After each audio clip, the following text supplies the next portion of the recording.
Olá, está no ar o Jornal da Câmara. O PIB, o Produto Interno Bruto do Brasil, que representa os bens e serviços produzidos no país, aumentou 1,2% no segundo trimestre deste ano. Se comparado ao mesmo período de 2009, o aumento foi de 8,8%. Para traduzir estes indicadores para a gente, eu converso com Ademir Kocher, que é economista e coordenador de informações do IBGE. Ademir, seja bem-vindo, obrigada pela presença aqui conosco. Bom dia, tudo bom? O que chamou a atenção, foi que houve um aumento com relação ao primeiro trimestre de 2010 e um aumento maior ainda se comparado a 2009. A que se deve essa diferença nos números? Bom, nós calculamos o PIB todos os trimestres, tá? Então são 4 indicadores que saem por ano. Esse cálculo é feito assim no mundo inteiro, tá? Alguns países divulgam em torno de 50, às vezes 45 dias após o final do trimestre. No IBGE a gente costuma divulgar 60 dias depois que termina o trimestre. Tá? Então, tem várias comparações. A principal, que eu acho que é a mais importante, é aquela que quando a gente compara o trimestre que nós estamos nos referindo contra o trimestre imediatamente anterior. Né? E para essa comparação a gente faz alguns ajustes sazonais, porque os trimestres eles não são iguais uns aos outros. Então nós temos que fazer alguns ajustes sazonais, para que haja uma comparação verdadeira. Tá? A outra comparação seria comparar exatamente esse período agora com o mesmo período do ano anterior. Né? Com relação à comparação trimestre a trimestre, esse com ajuste sazonal, ele é o mais importante porque ele mostra a variação imediata do Produto Interno Bruto. Então, se nós olharmos, por exemplo, no último trimestre de 2008, o PIB brasileiro teve uma queda importante, de menos 13,6%, em função da crise que se abateu no mundo todo, naquele período, no finalzinho do segundo trimestre de 2008. O mundo inteiro sentiu esse problema, o Brasil sentiu também, mas não foi tão grande assim quanto os outros países, a queda aqui foi em torno de 3,2%, com certeza, foi importantíssimo. Se seguiu uma queda no trimestre seguinte, no primeiro trimestre de 2009, 2 trimestres seguidos com queda na taxa de crescimento. A teoria econômica diz que quando a gente tem mais de 2 trimestres seguidos de queda, a gente entra tecnicamente em recessão, mas o Brasil se recuperou a partir do segundo trimestre de 2009. Iniciou um crescimento, o segundo trimestre de 2009 foi 1,5%, iniciou um crescimento até 2,7%, que foi o primeiro trimestre de 2010, e agora no segundo trimestre de 2010 cresceu 1,2%. Ou seja, o que nós assistimos nesse período? Uma queda de 2 trimestres seguidos em função da crise de 2008, depois um crescimento importante até o primeiro trimestre de 2010. No acumulado do ano, no primeiro trimestre de 2010, a taxa de crescimento do Brasil ficou em torno de 9%. Nos parâmetros aí, nos índices aí do crescimento chinês. Em torno de, se o ano de 2010 tivesse terminado no primeiro trimestre, o Brasil teria crescido em torno de 9% ao ano, certo? Bom, a gente sabe que o país não se sustentaria com um crescimento tão elevado. Então, no segundo trimestre de 2010, que é esse que nós estamos analisando agora, o que nós vimos é que houve uma pequena diminuição no ritmo de crescimento. O país continuou crescendo, mas o ritmo de crescimento diminuiu. Estava muito acelerado. Exatamente. Então, por isso que cresceu esses 1,2%. Mas é um crescimento sustentado. Tá? Porque a gente pode olhar esse crescimento sob 2 óticas. Tá? Pela ótica da produção, nós vamos ver que o crescimento foi sustentado principalmente na produção agropecuária, nesse segundo trimestre, e pela formação bruta de capital fixo, que é a taxa de investimento. Então, a taxa de investimento aumentou um pouquinho, nesse período aumentou em torno de 4% em relação ao trimestre anterior, e junto com a agropecuária e o crescimento da indústria também, de certa forma sustentou esse crescimento de 1,2% aí no segundo trimestre. A outra ótica é a ótica da demanda, ou seja, quem consome, a ótica de quem consome, entendeu? Então, durante algum tempo, depois da crise de 2008, o crescimento brasileiro ele foi sustentado pelo consumo das famílias. Houve um incentivo muito grande para o consumo das famílias, cresceu bastante, pelo menos uns 3... Era uma maneira de manter a economia. Exatamente, era uma maneira de manter o ritmo da economia. Como a economia não podia crescer em termos produtivos, porque o mundo inteiro estava em queda, né? Então, não adiantava nós produzir, passar 3 trimestres com produção alta, até porque não teríamos para quem vender, né? Ninguém consumiria os nossos produtos. Né? Então, era o consumo de bens essenciais. Consumo de bens essenciais, exatamente. E a economia, ela tem que crescer equilibrada. Né? A produção não pode crescer mais do que o consumo, nem o consumo mais do que a produção. Ela tem que ter um certo equilíbrio. Né? Então, houve um incentivo ao consumo das famílias. O consumo das famílias, ela representa praticamente 62%, 63% do consumo total, da renda total do país. Depois esse consumo foi caindo, foi diminuindo bastante, e houve um pequeno aumento agora, nesse trimestre, no consumo do governo. Tá? Então, o consumo do governo cresceu um pouquinho, e os gastos que o governo tem, né, no país, né, que ele é computado também, né, como consumo. Entra em investimento? Não entra em investimento, é consumo mesmo, entendeu? O que ele consome para fazer o país andar nesse período. Né? Investimento mesmo iria para a formação bruta de capital fixo, tá? Que seria a taxa de investimento. Então, nessa taxa de investimento, a gente considera o quê?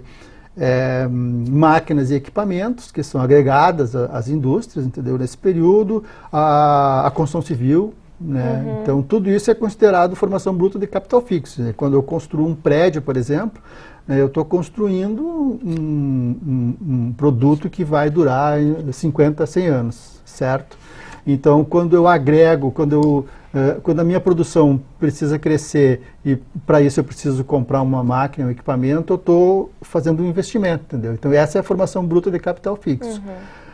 Nós vimos também nesse segundo trimestre um pequeno aumento nas importações, por conta também dessa taxa dessa formação bruta de capital fixo. Muitas das máquinas e dos equipamentos que são usados na produção brasileira, elas são importadas, então houve também uma importação desses produtos nesse período. Né? Por outro lado, a economia internacional está relativamente aquecida, a maioria dos países voltaram a produzir.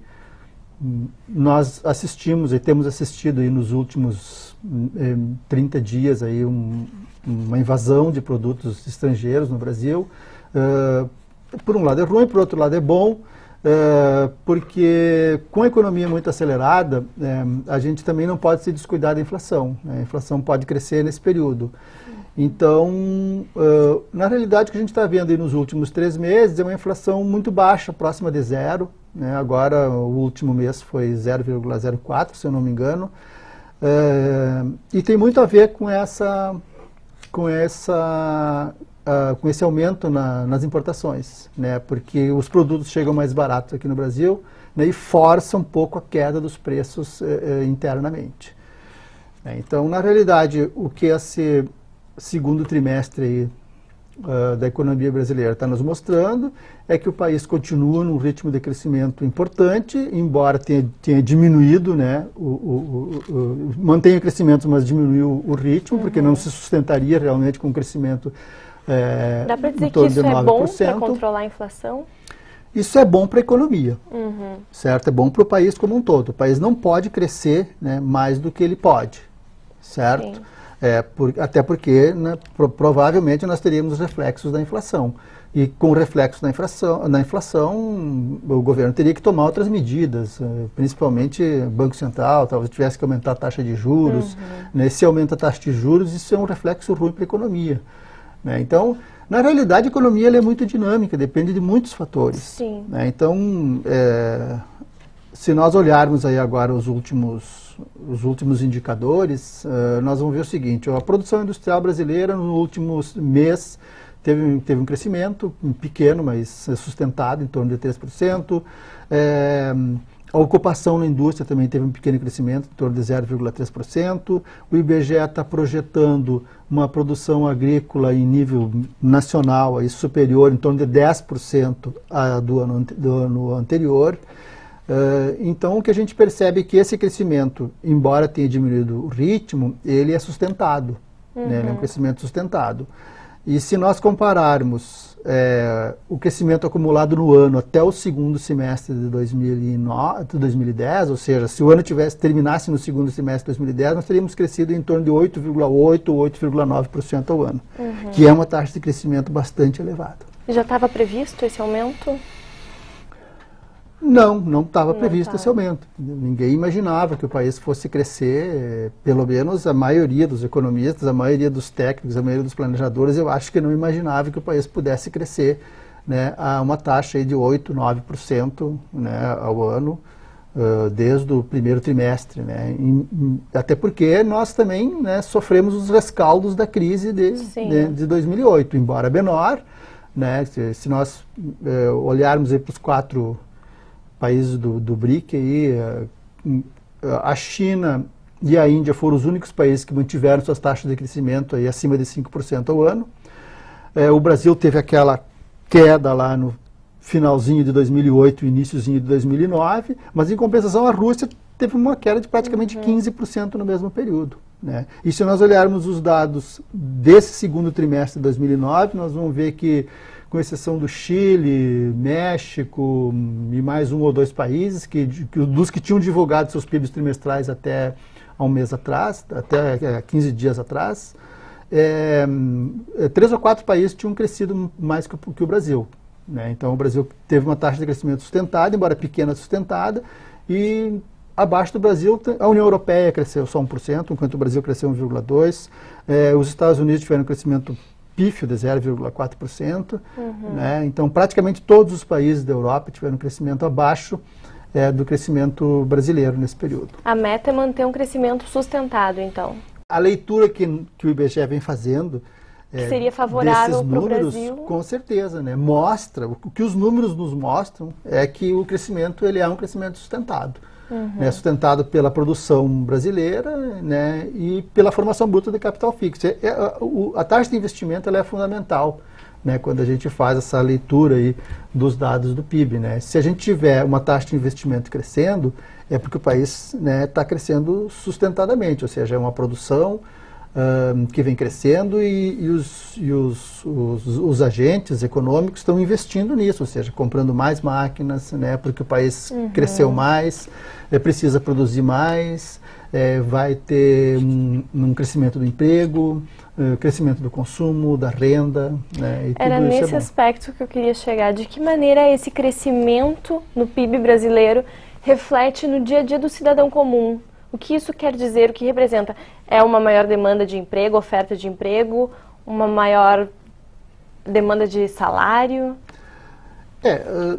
Como eu te falei, a economia ela é muito dinâmica, né? Depende de vários fatores. Às vezes, nós podemos ter um crescimento da economia não sustentado, né, por exemplo, em função de algum incentivo, né, do governo, por exemplo, na renda das famílias, que não seja necessariamente baseada na produção, certo?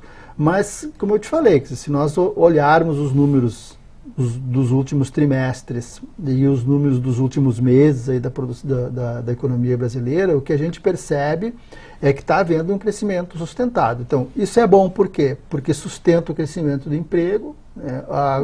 O emprego na indústria cresceu agora em torno de 0,3%, 0,4%, né, que é um crescimento importante. A taxa de desemprego no Brasil tem se mantido em patamares muito baixos, né, em torno aí de 7%, 6,5%, 7%, 8%, né, que é um crescimento, que é uma taxa de desemprego relativamente baixa. Com relação à produção agrícola, o IBGE está projetando, aí, junto com os números da Conab, uma taxa de crescimento em torno de 10% da produção em relação ao ano passado. A produção agrícola ela é bastante sazonal, depende muito do clima e tal, mas apesar disso, do período de safra, de colheita, exatamente, mas apesar disso, né, tem uma projeção em torno de 10%.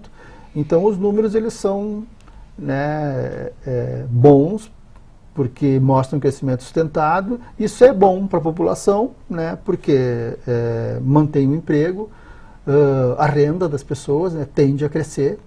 A renda se reflete no consumo. A renda se reflete no consumo, com toda certeza. Né? Então, por isso que o crescimento ele tem que ser sustentado. Né? Então, não pode haver um crescimento muito além daquilo que o país pode consumir, né? Porque se houver um aumento muito grande do consumo, né, a tendência é os preços aumentarem. Né? Então, se os preços aumentam de maneira geral, isso quer dizer que a inflação está aumentando, né? E precisa pisar no freio de alguma forma. Né? E nos últimos tempos, o que a gente mais tem visto em termos de pisada no freio é o aumento da taxa de juros. Quando a taxa de juros aumenta, né, por outro lado, ela também não estimula a produção. Né? Então, isso vira uma bola de neve. Então, tem que haver um equilíbrio. Né? Então, tem que ter um crescimento sustentado, um consumo também do crescimento sustentado. Né? Então, isso se reflete de várias maneiras. Né? Então, por exemplo, nós tivemos agora, se nós compararmos esse segundo trimestre com o mesmo trimestre do ano anterior, nós vamos ver que o crescimento nesse período mais longo, ele foi sustentado basicamente na indústria, e a construção civil foi fundamental no crescimento desse período. Teve um crescimento em torno de 16,5%. E o crescimento da indústria, ele aconteceu porque houve um aumento muito grande na disponibilidade de crédito para a construção civil, em torno de 30%, né, nesse período. Então, houve um aumento de crédito na construção civil, houve também um aumento de crédito importante nesses últimos trimestres para as famílias, né? Não é à toa que houve um crescimento importante assim, no consumo das famílias, embora tenha diminuído um pouco, né? Mas isso aí precisa ser dosado. Né? Então, essa disponibilidade de crédito, ela precisa ser dosada. Né? Senão, as famílias, de maneira geral, passam a gastar mais daquilo, né, que elas do que podem. Exatamente, comprometem demais a renda. E isso aí é ruim para a economia, porque, né, a tendência é os preços aumentarem e a inflação, né, dá um repique. Tá ótimo, Ademir. Muito obrigada pela presença, obrigada por todos esses esclarecimentos. Ok. O Jornal da Câmara termina aqui. Obrigada pela companhia. Até o nosso próximo encontro.